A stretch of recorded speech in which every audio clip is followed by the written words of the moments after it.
오늘 말씀은 구약은 이사야서 11장 10절로 13절, 서신서는 고린도전서 3장 1절로 9절, 보험서는 마가 9장 38절로 50절까지입니다. 한 구절씩 나누어서 읽어보겠습니다. 그날에 이새의 뿌리에서 한 싹이 나서 만민의 기치로 설 것이고 열방이 그에게로 돌아오리니 그가 거한 곳이 영화로우리라.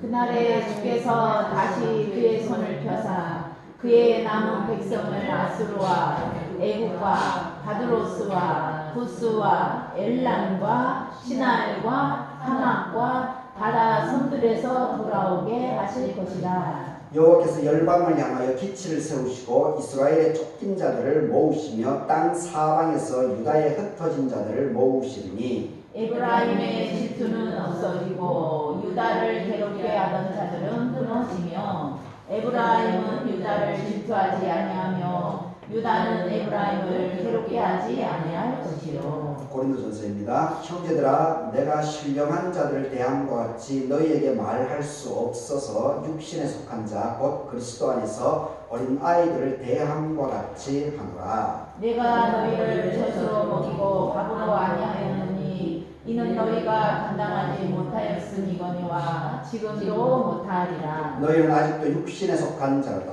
너희 가운데 시기와 분쟁이 있으니 어찌 육신에 속하여 사람을 따라 행함이 아니리요. 어떤 이는 말하되 나는 바울에게라 하고 다른 이는 나는 아볼로에게라 하니 너희가 유대 사람이 아니우요. 그런즉 아볼로는 무엇이며 바울은 무엇이냐? 그들은 주께서 각각 주신 대로 너희로 하여금 믿게 한 사역자들이니라. 나는 심었고 아볼로는 물을 주었으되 오직 하나님께서 자라나게 하셨나니. 그런즉 심는 이나 물 주는 이는 아무것도 아니오되 오직 자라게 하시는 이는 하나님뿐이니라. 심는 이와 물 주는 이가 한 가지이나 각각 자기가 일한 대로 자기의 상을 받으리라. 우리는 하나님의 동력자들이고 너희는 하나님의 밭이요 하나님의 집이니라. 아멘. 마가복음입니다. 요한이 예수께 여짜오되 선생님, 우리를 따르지 않는 어떤 자가 주의 이름으로 귀신을 내쫓는 것을 우리가 보고 우리를 따르지 아니함으로 금하였나이다. 예수께서 이르시되 그만하지 말라. 내 이름을 의탁하여 등한 일을 행하고 죽시로 나를 비방할 자가 없느니라. 우리를 반대하지 않는 자는 우리를 위하는 자니라. 누구든지 너희가 그리스도에게 속한 자라 하여 물 한 그릇이라도 주면 내가 진실로 너희에게 이르노니 그가 결코 상을 잃지 않으리라. 또 누구든지 나를 믿는 이 작은 자들 중 하나라도 실족하게 하면 차라리 연자맷 돌이 그 목에 매어 바다에 던져지는 것이 나으리라. 만일 네 손이 너를 범죄하게 하거든 집어버리라. 장애인으로 영생에 들어가는 것이지 두 손을 가지고 지옥고 꺼지지 않는 불에 들어가는 것보다 나으리라. 만일 너의 발이 너를 범죄하게 하거든 찍어버리라. 발이 저는 자로 영생에 들어가는 것이 두 발을 가지고 지옥에 던져지는 것보다 나으니라. 만일 내 눈이 너를 범죄하게 하거든 빼버리라. 한 눈으로 하나님 나라에 들어가는 것이 두 눈을 가지고 지옥에 던져지는 것보다 나으니라. 거기에서는 구더기도 죽지 않고 불도 꺼지지 아니하느니라. 사람마다 불로써 소금 취급함을 받으리라. 함께 읽겠습니다. 소금은 좋은 것이로되 만일 소금이 그 맛을 잃으면 무엇으로 이를 짜게 하리요. 너희 속에 소금을 두고 서로 화목하라 하시니라. 아멘. 오늘 이 세 본문으로 하나님의 동력자 이런 제목으로 말씀을 생각을 해보도록 하겠습니다. 오늘 주연절 두 번째 주일입니다. 그리고 총회에서 지키는 여신도 주일입니다. 절기로 소한 마지막 날인 14일째를 맞이하는 날이기도 합니다. 오늘 예배에 참석하신 여러분들에게 하나님의 은혜가 함께하기를 바라겠습니다.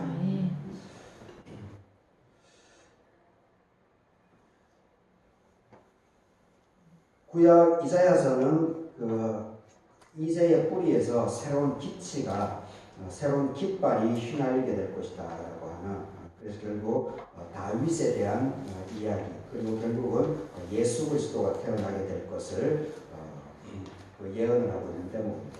그리고 고린도전서 3장 1절 9절에 있어서는 이 고린도 교회 공동체에 이제 갈등이 벌어지죠. 이제 바울하고 아볼로, 바울을 따를 것인가 아볼로를 따를 것인가, 서로 이렇게 갈등이 번지는 것에 대해서 사도 바울이 분노해서 권면을 하는 그런 내용입니다. 그래서 여기에 바로 이 하나님의 동력자라고 하는 이 개념을 사도 바울이 활용을 해서 고린도 교회 교우들의 그 잘못된 왜곡된 생각을 바로잡으려고 하는 그런 사도 바울의 아주 그 열정이 배어 있는 그런 본문입니다. 그리고 마가복음 9장에서는 나를 적대하지 않는 그 모든 사람들하고는 같이 동행하는 삶을 살아가는 것이 지혜롭다라고 하는 것을 예수님께서 요한의 질문에 대해서 답변하는 그런 내용입니다. 고린도전서를 중심으로 먼저 살펴보도록 하겠습니다. 1절을 보게 되면은 형제들아 내가 신령한 자들을 대함과 같이 너희에게 말할 수가 없어서 육신에 속한 자 그리스도 안에서 어린 아이들을 대함과 같이 하노라. 2절에 내가 너희를 젖으로 먹이고 밥으로 아니하였노니 이는 너희가 감당하지 못하였음이거니와 지금도 못하리라.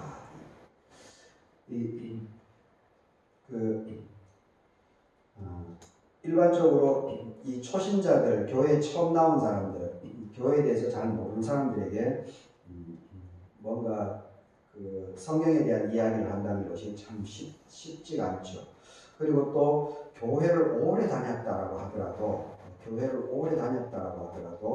이 기존의 전통적인 생각, 이 교리에 찌들려서 자기의 믿음, 신앙생활을 하는 그런 사람들에게도 이 말 한마디가 자칫 잘못하게 되면 시험거리가 될 수 있는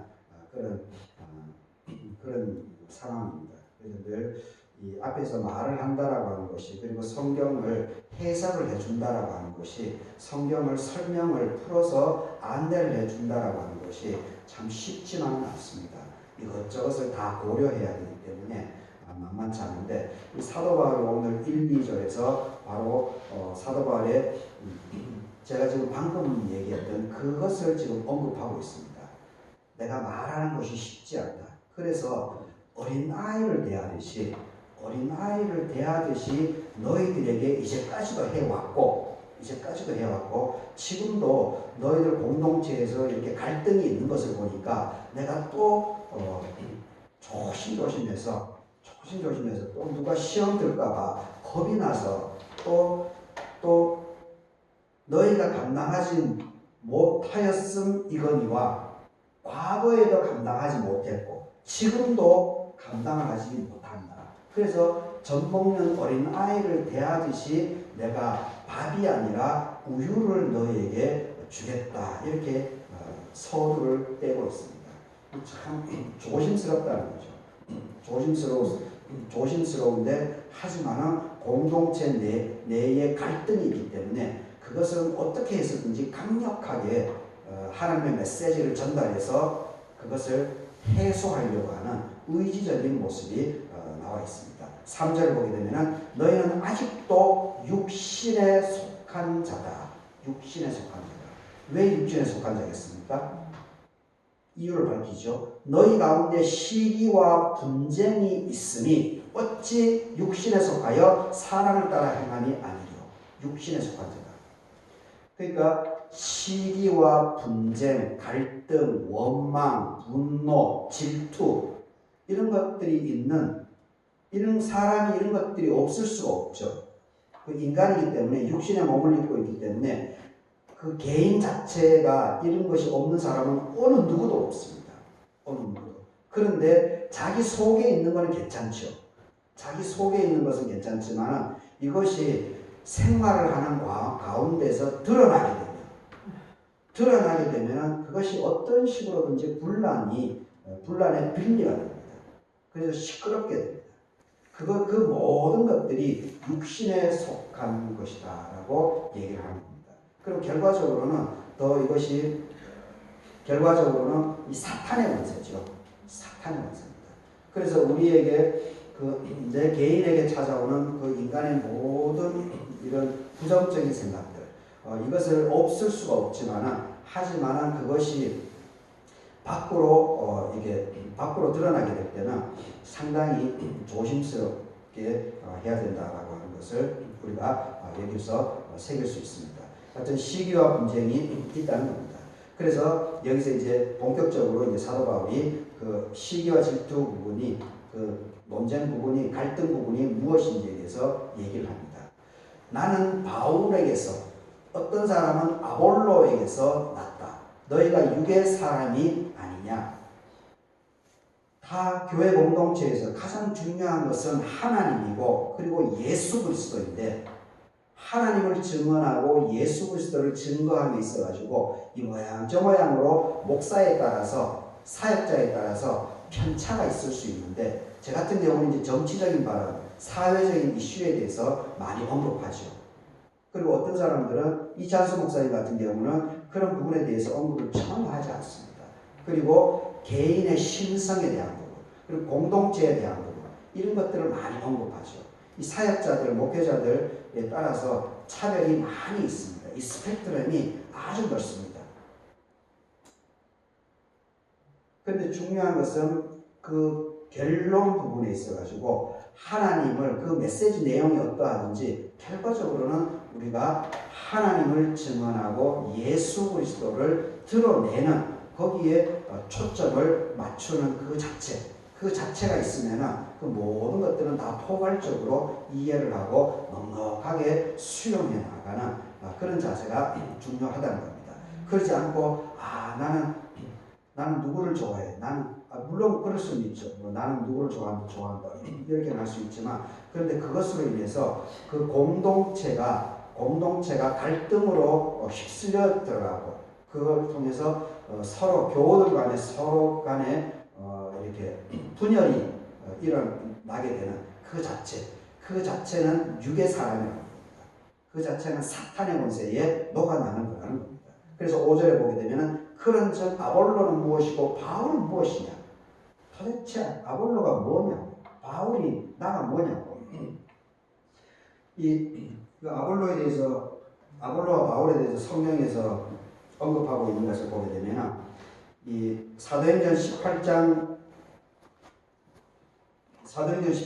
25절을 보게 되면 아볼로에 대해서 한 구절이 나와 있는데 아주 명료하게 정리를 하고 있습니다. 제가 18장 24절 읽어드리겠습니다. 알렉산드리아에서 난 아볼로라 하는 유대인이 에베소에 이르니, 이 사람은 언변이 좋고 성경에 능통한 자라. 이렇게 얘기를 하고 있습니다. 그러니까 지금 이제 아볼로라고 하는 사람이 아주 똘똘한 사람입니다. 참 이게 신학적인 지식도 많고, 그리고 말도 아주 능수능란하게 잘하는 사람이다.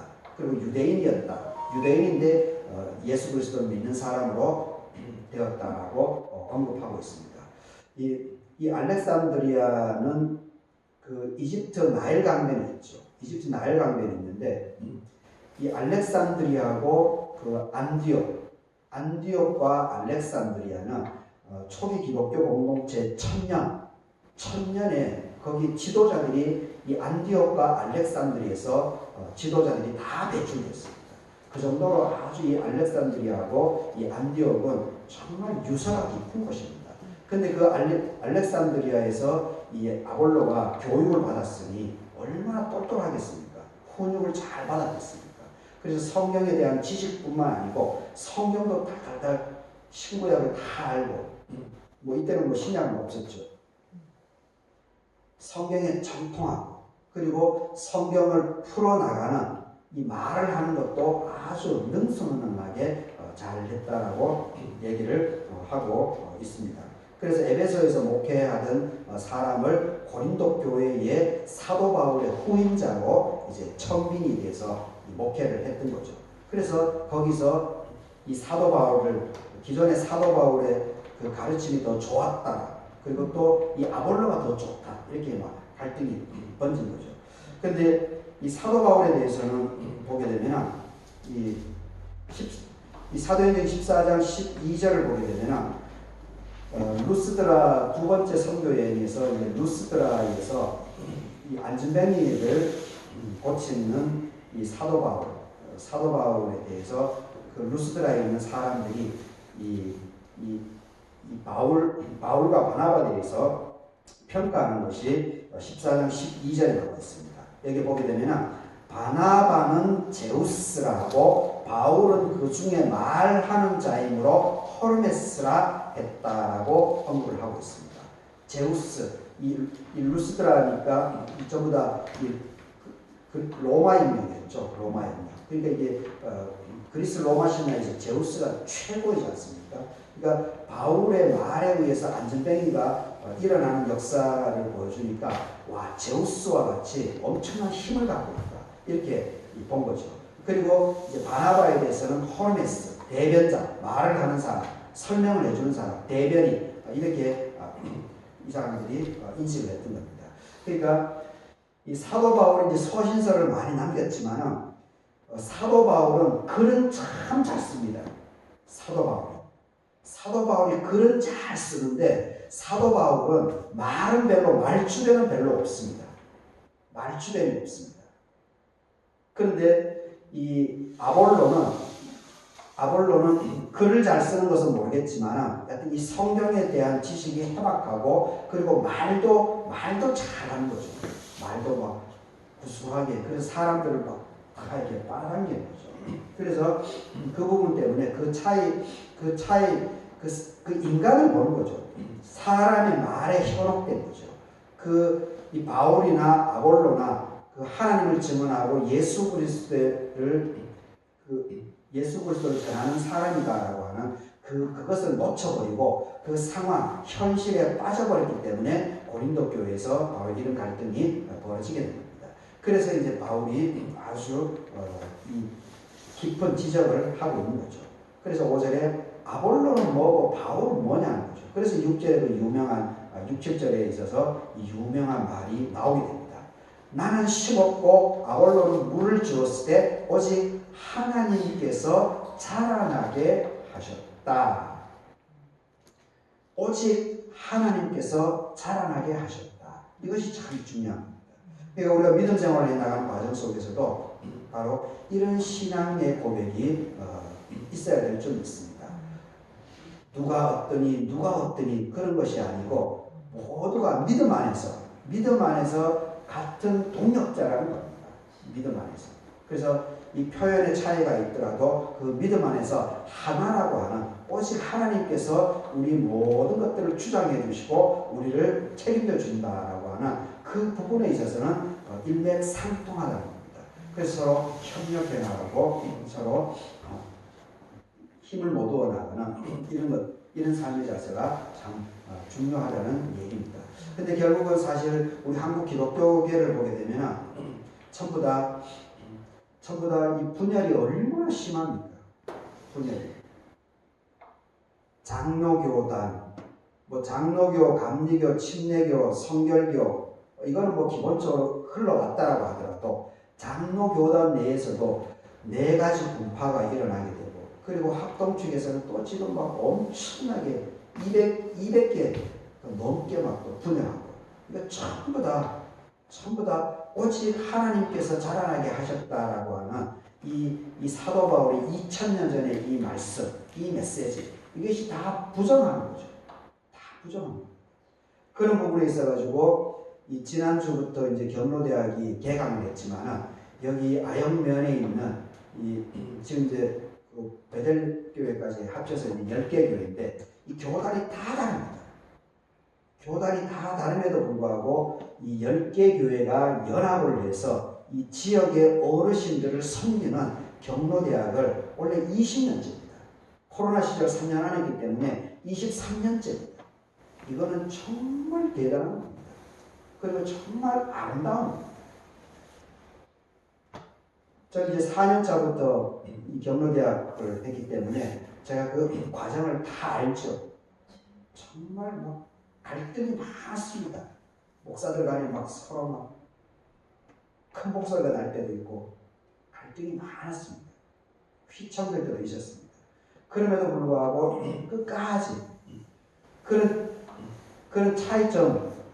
차이점이 있음에도 그런 언성이 높아질 때도 있었지만 그럼에도 불구하고 끝까지 이렇게 20년 동안 이어오고 그리고 이제는 그런 것들이 이제 많이 이제 조화가 됐죠. 이제 서로를 아니까. 그래서 서로 양보하고 서로 절충하고 이렇게 해서 지금까지 이렇게 이어져 오고 있습니다. 이 참 아양면 기독교 연합회 이 모습은 제가 볼 때는 상당히 독보적입니다. 한국 교회의 이런 연합 이렇게 아름답게 연합하는 데가 찾아보기가 아마 드물 겁니다. 그런 부분에 있어서 여러분들이 이렇게 자랑스러워해야 됩니다. 자랑스러워해야 됩니다. 우리가 했던 이 오직 하나님께서 자라나게 하셨다라고 하는 이러한 부분들을 우리가 더 깊이 잘 생각할 필요가 있습니다. 그래서 우리 교우들 서로 간에도 이렇게 믿음의 신앙 고백이 다른 부분이 있을 수 있지만 그런 부분에 있어서 서로 자꾸 자꾸 꼬투리 잡고 트집을 잡고 그런 것이 아니고 서로 보듬어주고 격려해주고 지지해주고 이렇게 하는 마음을 넓은 마음을 가질 때 공동체가 아름답게 변화가 일어나고 그리고 하나님께 쓰임받게 되고 사람들로부터 안디옥 그리스도 사람들로부터 인정받는 그런 공동체가 될 수 있다는 것을 기억을 해야 됩니다. 그렇게 할 때 서로가 공동체 내부에서 서로에게 서로의 마음을 부러만지고 화합을 해 나갈 때 거기에 그때에 하나님께서 이 안디옥 교회에 보내주신 것처럼 전도의 문이요. 그럴 때 전도가 막 내부에서 옥신각신하고 막 서로 막 믿지 않는 사람들에게 가가지고 교인들 험담하고 근데 거기에 무슨 전도가 있나? 서로 힘을 모아서 으쌰으쌰 해도 무조건 아니에요. 밖에 나가가지고 저 권사가 어땠다느니 저 집사가 어땠다느니 막 전부 다 유괴소가 공동체를 파괴시키고 예수 그리스도를 부정하는 이 말씀을 잘 쓰기 바랍니다. 그런 적 10년이나 물주년이나 아무것도 아닙니다. 아무것도. 제가 여기서 목사기 때문에 어쩔 수 없이 설교를 하지만 아무것도 아니라는 겁니다. 하나님 안에서 누가 높고 낮고 그런 게 어디 있어요? 권사가 장로가 높으니 목사가 높으니 아무 것이 평신도가 없었어요. 자기가 맡은 역할을 잘하면 되는 거죠.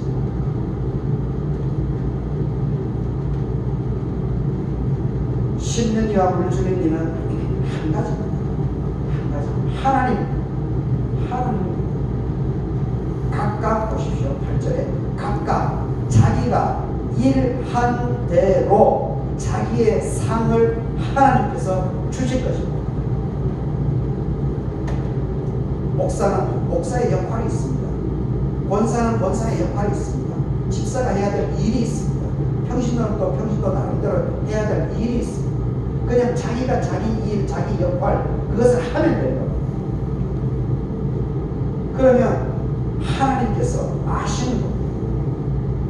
근데 자꾸 막 비교하고 시기 질투하고 흠 잡으려고 하고 꼬투리 잡으려고 하고 전부 다 파괴됩니다. 그리고 그런 사람들은 절대 쓰임받지 않습니다. 결국 보십시오. 윤석열 2년 7개월 만에 오늘 새벽 2시 반에 구속영장 발부됐다는 게 다 사필 위전입니다. 다 그대로 가게 되어 있습니다. 오직 하나님을 잘 섬길 때 의롭게 살아나갈 때 예수님처럼 십자가에 달려 죽을 수 있지만 노무현처럼 그렇게 죽을 수 있지만 하나님께서는 다 그 책임을 준다라고 하는 것을 우리가 잘 기억해야 됩니다. 각각 자기가 일한 대로 자기의 상을 받게 되어 있습니다. 회방하는 그 책임을 하나님께서 반드시 묻게 되어 있습니다. 복을 전해주면은 사람을 챙겨주면은 하나님께서 그 챙겨준 만큼 하나님께서 더 많이 그 책임을 받게 됩니다. 이건 엄연한 사실. 2000년 기독교 역사에서 이것을 증명하고 있습니다. 잘 기억합니다. 그래서 어떻게든지 자꾸 다독여주고 품어주고 배려해주고 같이 더불어서 하려고 하고 격려해주고 지지해주고 이러한 이 믿음의 기본적인 상식적인 이러한 부분들을 더욱더 마음에 잘 간직하고 살아갈 수 있기를 바라겠습니다. 9절도 보십시오. 그래서 우리는 제가 오늘 제목으로 보면 하나님의 동력자라는 이 하나님의 동력자다라고 하는 이 말은 이건 아주 유대인들의 입장에서는 하나님과 동력자라고 하는 것은 신성모독입니다. 하나님을 모독하는 거예요. 그래서 이런 발언을 유대인들은 절대 하지 않습니다. 하지만 예수 그리스도를 믿는 바울이기 때문에 하나님의 동력자다. 우리가 하나님이라는 겁니다. 이 바울의 이 고백이 아주 파격적입니다. 우리가 하나님의 동력자다라고 하는 것을 잘 기억해야 됩니다. 우리가 사탄의 동력자가 아니라는 겁니다. 갈등이나 분쟁이나 시기나 질주하고 사람의 생명을 짓밟아버리는 그런 사탄의 동력자가 아니고 상생을 서로 윈윈하는 그런 하나님의 생명을 살려나가는 그런 하나님의 동력자가 바로 우리다라는 것을 여기서 언급하고 있습니다. 그리고 마가복음에서 보십시오. 38절에서 요한이 예수님께 질문을 합니다. 선생님, 우리를 따르지 않는 공동체 내부에 있는 사람이 아니라는 거죠. 교회에 나온 사람이 아니라는 거죠. 어떤 자가 주의 이름으로 예수 그리스도의 이름으로 귀신을 내쫓는 것을 우리가 보고 우리를 따르지 아니하므로 우리 그룹에 들어와 있지 않는 사람이 이렇게 예수님의 이름으로 귀신을 내쫓는 것을 보고 우리 무리가 아니기 때문에 야, 너 하지마, 급했다는 겁니다. 그래서 이제 예수님께서 이제 요한에게 알려줍니다. 금하지마. 내 이름을 의지해가지고 능한 일을 행하고 즉시 행한 일을 행하고 즉시로 나를 비방할 자가 없다. 우리 무리에 들어와서 같이 동행하지 않지만은 그럼에도 불구하고 나의 이름으로 귀신을 쫓아내고 좋은 일을 하는 것이니까 그 사람들을 금하지 말라는 겁니다. 그것은 잘하고 있다는 겁니다. 인정해 주라는 겁니다. 그래서 40절에 이 유명한 말을 예수님께서 하고 있습니다. 같이 읽어보겠습니다. 40절. 우리를 반대하지 않는 자는 우리를 위하는 자니라. 우리를 반대하지 않는 자가 우리를 위하는 자다. 이렇게 얘기하고 있습니다. 제가 몇 번은 얘기했는데 카톨릭의 그 신학자 중에 아주 걸출한 신학자가 이 칼 라너라고 하는 신학자가 있습니다. 칼 라너라고 하는 신학자가 있는데 이 사람이 한 유명한 말이 뭐냐면 익명의 그리스도인이라고 하는 개념을 칼 라너가 만들었습니다. 익명의 그리스도인이라고 하는 것은 뭐냐면 교회를 다니지 않더라도 예수 그리스도를 고백하지 않더라도 선한 일을 하는 사람, 정말 예수님의 삶을 그대로 따라 사는 사람, 이런 사람들은 우리가 인정해줘야 됩니다. 칼라가 그 얘기를 했습니다. 그런 사람들을 일컬어서 익명의 그리스도인, 이렇게 칼라는 불렀습니다. 근데 이것이 이제 개신교에서는 막 논쟁이 벌어졌죠. 논쟁이. 교회 안 다니는 사람은 어떻게 그리스도인을 인정해줘야 돼? 좁혀입니다. 그러니까 자꾸 갈라치게 돼요. 그러니까 교단 분열이 이렇게 극심한 겁니다. 좁혀입니다. 예수 그리스도의 마음을, 넉넉한 마음을 갖고 있어야지 무슨 막 교리적으로 막. 그러니까 한국 교회가 이렇게 쑥대밭이 되는 겁니다. 80년 이후로 지금 600만 명 정도밖에 안 된다는 거예요. 1000만 명이 있어요. 영향력이 사라지는 거죠. 속이 좁기 때문에 그런 일이 벌어집니다. 반대하지 않는 자는 우리를 위하는 자. 제가 요즘 이제 지리산 종교연대 모임에 13년 이후로 잘 참석하지 않는데 그런 모임이 참 건강한 모임입니다. 가톨릭 신부들도 참여하고 목사도 참여하고 그리고 원불교 교무도 참여하고 그리고 스님들도 참여하고 그래서 이 지역의 희번한들 그래서 지리산 댐을 막아내지 않았습니까? 스님들하고 같이 모이면 어떻습니까? 그런데 아이고 스님이 온다고 알레르기 반응을 그건 이해를 합니다. 하지만 이게 사람이 넉넉한 품을 가져야 돼. 그래야 무슨 일을 할 수 있는 것이지. 다 갈라치기 해가지고 막 자기 혼자 잘한다고 잘하기는 뭘 잘해. 하나님께서 하시니까 풀려나가는 것입니다. 우리를 반대하지 않는 자는 우리를 위하는 자입니다. 그래서 어떻게 했든지 생각이 조금 차이가 나더라도 어떻게 했든지 연대를 해야 됩니다. 연대를 해야 됩니다. 힘을 어떻게 했든지 모두 내야 됩니다. 그게 진짜 지도자입니다. 지도력 있는 사람. 근데 조금 뭐가 다르다고 해서 막 갈라치기 해버리고 내팽개 쳐버리고 못 들어오게 하고 꼬맹이 애들이나 그렇게 하지 패거리 만들고 여튼 이 우리가 넉넉한 이런 품을 가질 수 있기를 바라겠습니다. 그리고 오늘 이제 마지막으로 이사에서 그날에 이새의 뿌리에서 한 싹이 나서 만민의 기치로 설 것이다. 열방이 그에게로 돌아오니 그가 거한 곳이 영화롭게 될 것이다. 그리고 12절도 보십시오. 여호와께서 열방을 향하여 기치를 깃발이죠. 깃발을 세울 것이니 이스라엘의 쫓긴 자들을 모으시며 땅 사방에서 유다의 흩어진 자들을 모으실 것이다. 결국 하나님께서 이새를 들어 쓰는 거죠. 다윗을 들어 쓰는 거죠. 그래서 결국 예수 그리스도를 이 땅에 하나님께서 선물로 보내주신 겁니다. 그래서 예수님께서 아무 죄가 없음에도 불구하고 이 분통이 터짐에도 불구하고 십자가의 죽음을 맞이한 것이 아니겠습니까? 그 십자가의 죽음을 맞이했기 때문에 인류에게 새로운 길들이 희망의 길들이 열려진 것이 아니겠습니까? 그리고 죽음의 권세를 온전히 이겨내지 않았습니까? 사탄의 권세들을. 그것이 바로 우리들이 고백하는 예수 그리스도. 이 예수 그리스도가 얼마나 귀한지를 우리가 잘 새길 수 있게 바라겠습니다. 예수님을 교리적으로 받아들이게 되면 의미가 없습니다. 2000년 전에 실제로 살아가셨고 그리고 실제로 그 죽음을 이겨나가 죽음의 그 공포 두려움 그것을 헤쳐나간 그 예수님의 그 정신 그 삶